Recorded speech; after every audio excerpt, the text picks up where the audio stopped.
Korban yang saat itu sudah berada di depan rumah, tiba-tiba saja diserang menggunakan senjata tajam dan langsung digorok lehernya hingga tewas di tempat. Hai, terima kasih sudah klik video ini dan selamat datang di Devalat.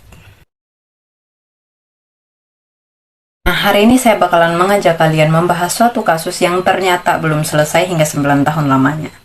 Nah, kasus ini sebenarnya saya awalnya tahu itu dari konten TikTok seseorang yang diupload di TikTok. Cuma tidak terlalu dijelaskan bagaimana kronologi tempat kejadian.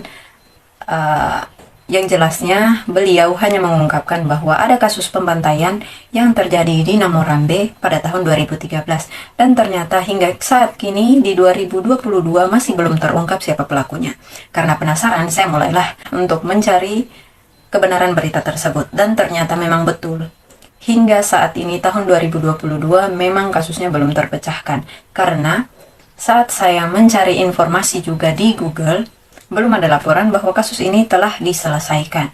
9 tahun lamanya loh, almarhum dan keluarganya masih belum mendapatkan keadilan. Siapa pelaku yang tega menghabisi nyawa satu keluarga ini?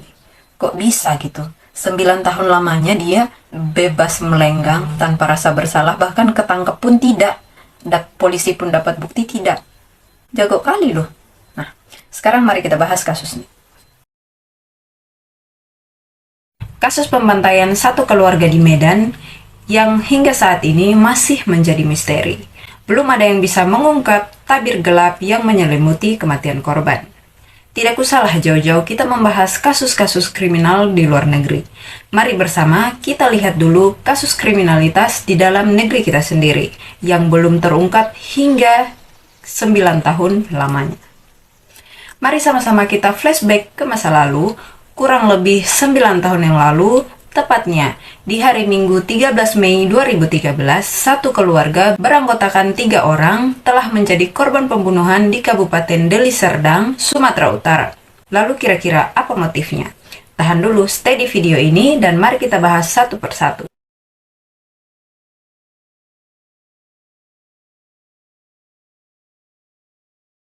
Masih ingat ke kalian dengan kasus Namorambe? Buat kalian yang masih asing dengan kasus ini, sebenarnya kasus ini sudah lama terjadi, tepatnya di 2013 yang lalu. Di tahun 2013, tepatnya di Desa Sukamulya Hilir, Kecamatan Namorambe, Deli Serdang, Provinsi Sumatera Utara. Ada sebuah keluarga yang beranggotakan 3 orang, yaitu ayah bernama Patar Ginting berusia 50 tahun, serta istrinya bernama Handayani atau yang biasa dipanggil dengan Ani berusia 45 tahun, serta anak mereka bernama Siti Aisyah Ginting yang masih berusia 7 tahun pada saat itu.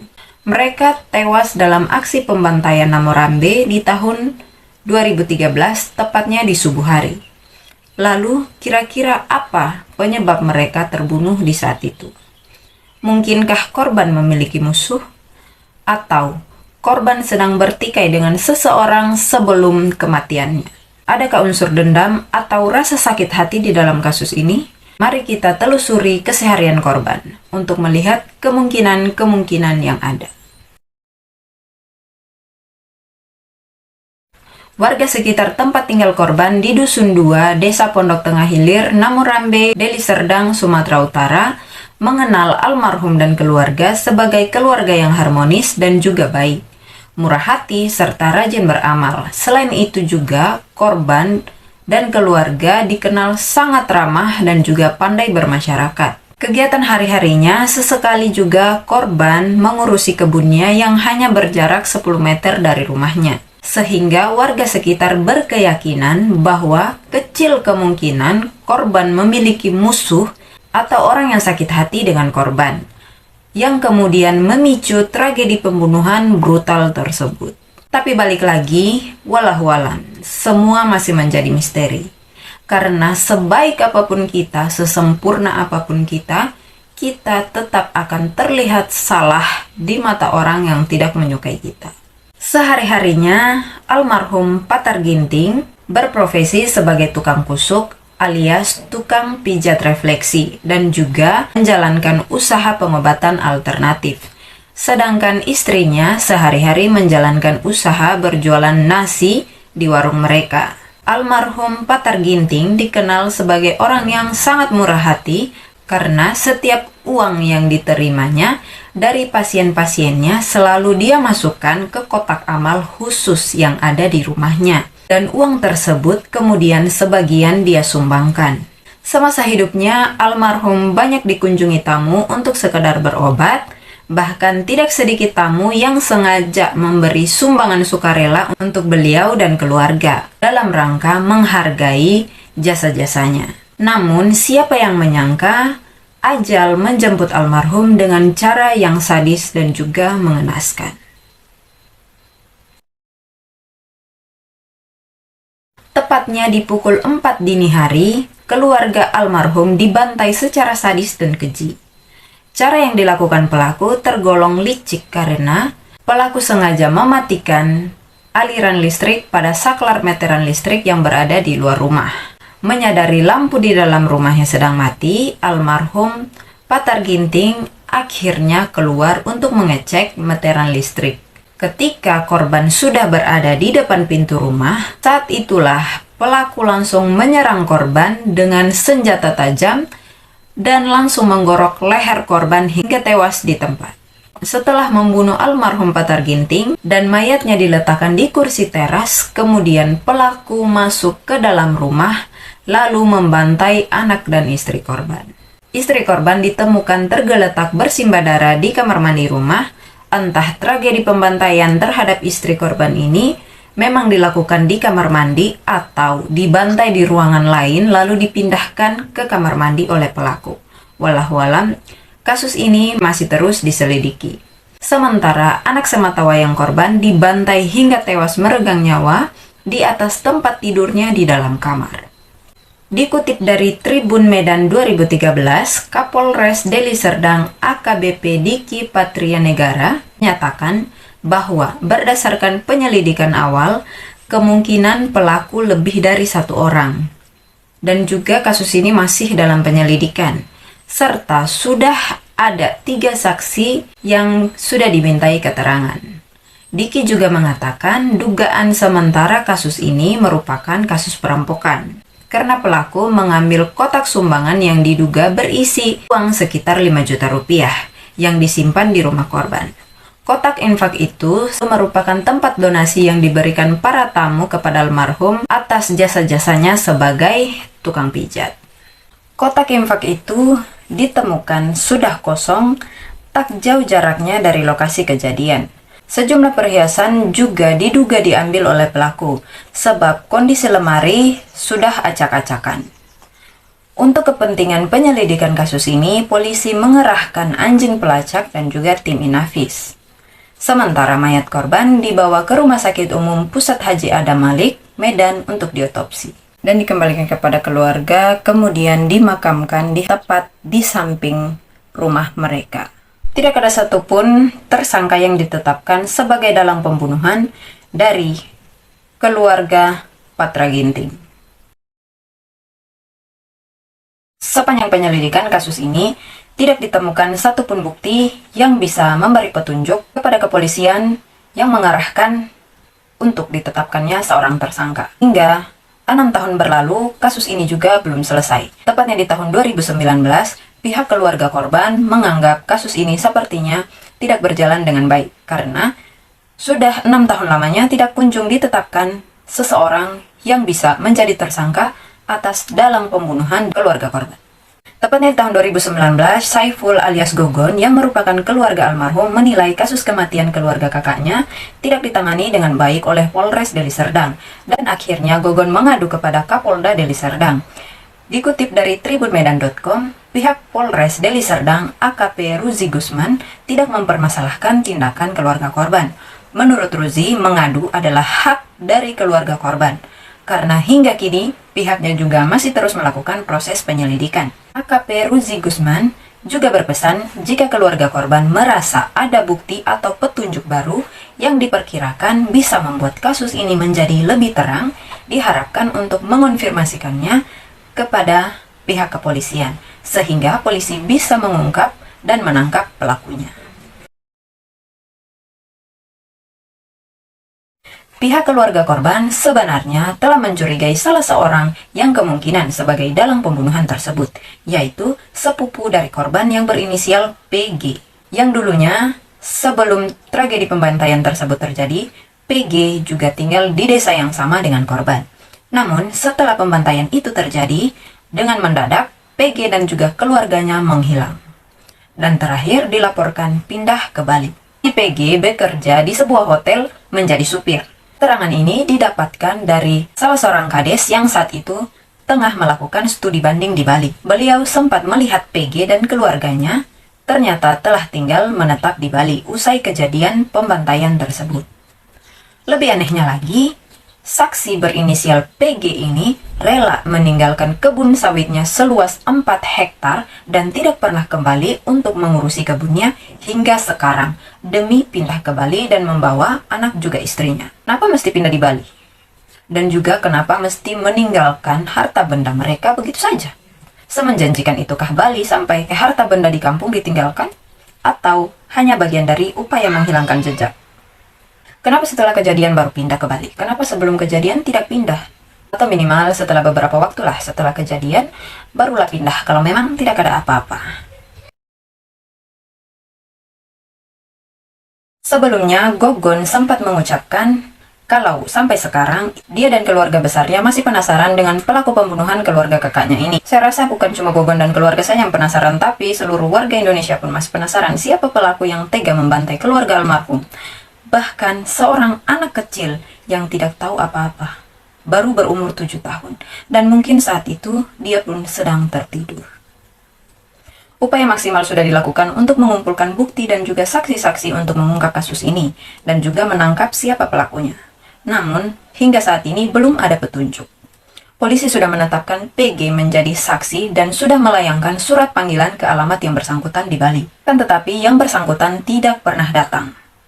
Bahkan surat panggilan itu dikembalikan lagi oleh PT Pos karena alamat tidak ditemukan dan juga penerima tidak dikenal di sekitar daerah tersebut.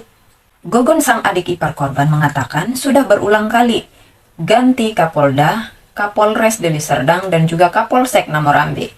Namun kok kasus pembunuhan terhadap abang iparnya dan kakak kandungnya serta keponakannya tersebut belum juga terungkap.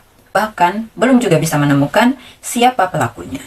Pihak keluarga merasa kinerja kepolisian yang dalam menangani kasus ini agak sedikit lamban karena kurangnya alat bukti yang ditemukan di TKP. Padahal sudah ada orang yang dicurigai terlibat dalam aksi pembantaian tersebut, namun hingga kini belum berhasil ditemukan. Sedetail itukah pelaku menghilangkan jejaknya, sampai-sampai tidak ada satupun bukti yang tertinggal di TKP. Ya seperti mungkin sidik jari pada saklar meteran listrik yang tertinggal, karena pada saat itu kan pelaku mematikan lampu dari saklar meteran listrik yang ada di luar rumah. Atau sidik jari di kursi, di pintu tempat tidur anak korban mungkin. Apakah pelaku ini juga memang seorang profesional? Dengan tindak penghilangan jejak yang sangat sempurna, sampai tidak ada satupun sidik jari ataupun DNA pelaku yang tertinggal di TKP. Seprofesional itukah dia dalam melakukan sebuah tindak kejahatan? Ketua Umum Komisi Nasional Perlindungan Anak, Aris Merdeka Sirait, menilai kalau saja ada upaya pihak penyidik dari kepolisian yang menghentikan kasus pembunuhan ini, maka berarti polisi telah melakukan kejahatan kemanusiaan. Selain itu juga melanggar Undang-Undang Nomor 2 2002 yang berlaku tentang Kepolisian Negara Republik Indonesia. Hal itu juga diungkapkan Aris saat berkunjung ke Polres Deli Serdang, Jalan Sudirman, Lubuk Pakam. Hal ini dilakukan untuk menyikapi keluhan keluarga korban, yaitu Saiful alias Gogon yang merasa keadilan atas kematian keluarga kakak kandungnya itu, termaksud Aisyah juga selaku keponakannya, belum juga terkuak.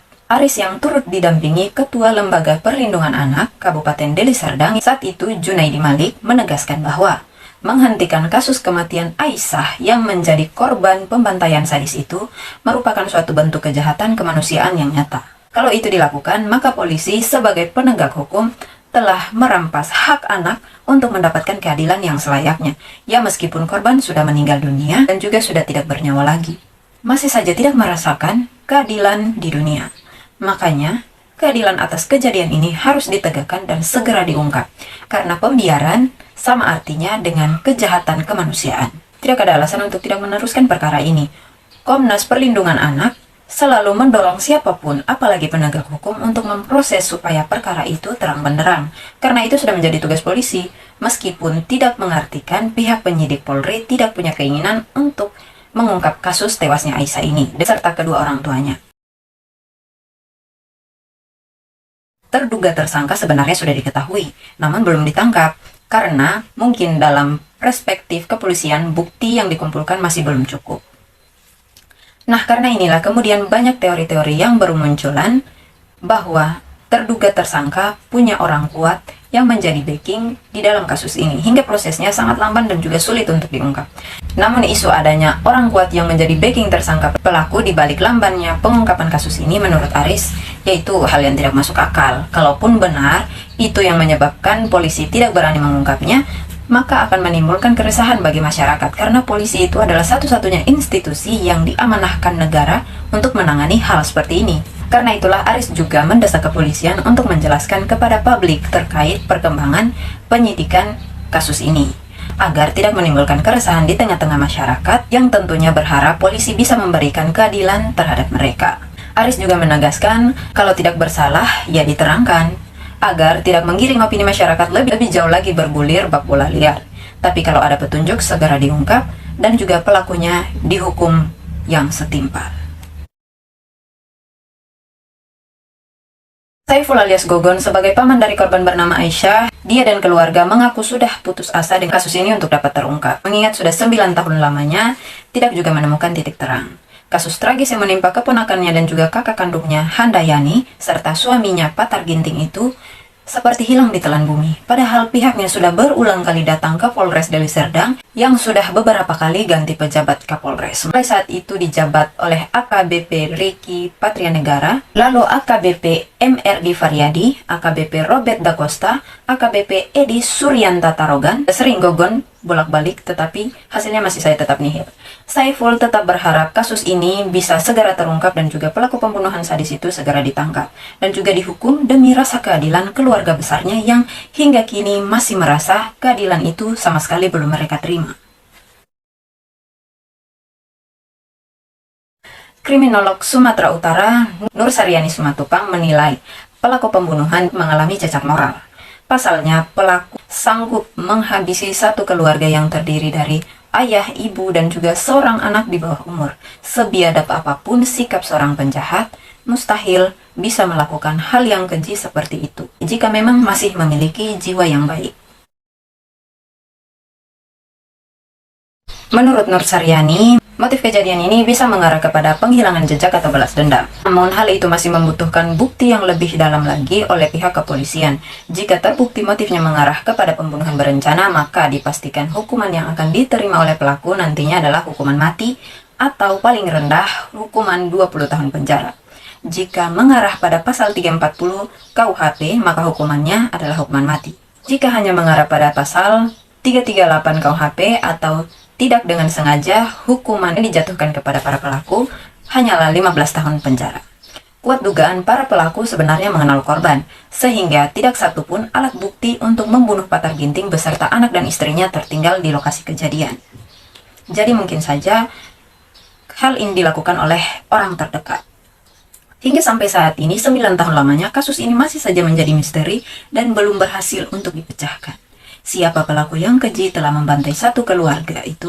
Apakah orang dekat korban yang melakukan pembunuhan berencana atau real tragedi perampokan random dan sadis yang menimpa satu keluarga malang tersebut? Menurut kalian bagaimana? Kira-kira siapa dalang dari kasus pembantaian Namurambe 9 tahun yang lalu? Mungkinkah hanya perampokan biasa atau pembunuhan berencana? Mengingat ada barang berharga korban yang ikut digasak oleh pelaku. Komen di bawah. Nah, sekarang sudah tahun 2022, kasus ini terjadi dari 2013. Saya sudah berusaha mencari-cari artikel-artikel dan juga informasi menyangkut kasus ini. Ternyata hingga saat ini, tahun 2022, sudah 9 tahun lamanya, kasus ini masih belum terselesaikan juga. Bahkan pelakunya belum tertangkap sama sekali dan masih melenggang bebas di luar sana tanpa rasa bersalah. Wow. Adakah kemungkinan keterlibatan orang dekat korban hingga tidak ada satupun alat bukti yang ditemukan di TKP. Sepandai itukah pelaku menghilangkan jejaknya? Dan juga curiga ke kalian dengan sikap dari saudara sepupu korban yang berinisial PG yang tiba-tiba saja menghilang bak ditelan bumi usai kejadian pembantaian tersebut. Kalau saya sih curiga, ada apa di balik perubahan sikapnya yang sangat mendadak itu. Kebun sawit yang 4 hektar luasnya ditinggalkan demi menjadi seorang sopir hotel di Bali. Itu pun di Bali alamatnya tidak diketahui sama sekali. Kenapa? Tidak ada satupun keluarga yang diberitahu di mana alamat dia tinggal. Saya mencium ada bau-bau orang yang ketar-ketir nih. Lagi pula kalau tidak ada sesuatu yang disembunyikan, kenapa harus menghilang? Kalaupun hanya kebetulan saja pindah ke Bali usai kejadian, karena kejadian tersebut tidak ada yang mengharapkannya untuk terjadi. Kenapa si PG ini tidak bersedia untuk menjadi saksi? Padahal hanya untuk dimintai keterangan saja, agar lebih mudah dalam mengungkap tabir gelap pembantaian saudara sepupunya sendiri. Padahal sepupu loh, bukan orang lain. Kok bisa secuek itu? Tahu saudaranya meninggal secara misterius karena dibantai orang yang walau-alam kita tidak tahu siapa pelakunya. Si PG ini kayaknya malas pusing dan tidak mau tahu dengan apa yang sudah terjadi. Apakah ini apakah? Gimana menurut kalian? Dan hal apa saja yang menjadi kecurigaan kalian? Adakah yang sama dengan saya menemukan keanehan sikap dari sepupu korban? Komen di bawah. Jika kalian punya teori-teori tersendiri atas kasus ini, silahkan ditulis di kolom komentar karena saya senang jika mendiskusikan hal ini bersama kalian. Sebelum kita akhiri video ini, mari kita doakan terlebih dahulu semoga para korban tenang di alam sana. Dan juga semoga kasus ini segera terungkap dan para pelaku segera mempertanggungjawabkan perbuatannya agar tidak ada lagi kasus Namurambe lainnya di luar sana. Jika kasus ini tidak segera diungkap, takutnya akan menjadi bumerang di masyarakat itu sendiri. Karena takutnya orang di luar sana berpikiran bahwa berbuat kejahatan itu sangatlah mudah. Dengan menghilangkan barang bukti dan juga menghilangkan jejak dengan sangat rapi, meskipun kita telah berbuat suatu tindak kejahatan, maka kita akan terbebas begitu saja. Jangan sampai hal seperti ini terjadi di masyarakat. Karena dengan begitu akan semakin besarnya lagi tindak kasus kriminal yang terjadi di Indonesia. Sekian dulu video kali ini dan jangan lupa like, share, komen, subscribe dan juga aktifkan lonceng notifikasinya agar kalian selalu update dengan video-video baru yang saya upload. Dan akhir kata saya pamit undur diri. Wassalamualaikum warahmatullahi wabarakatuh.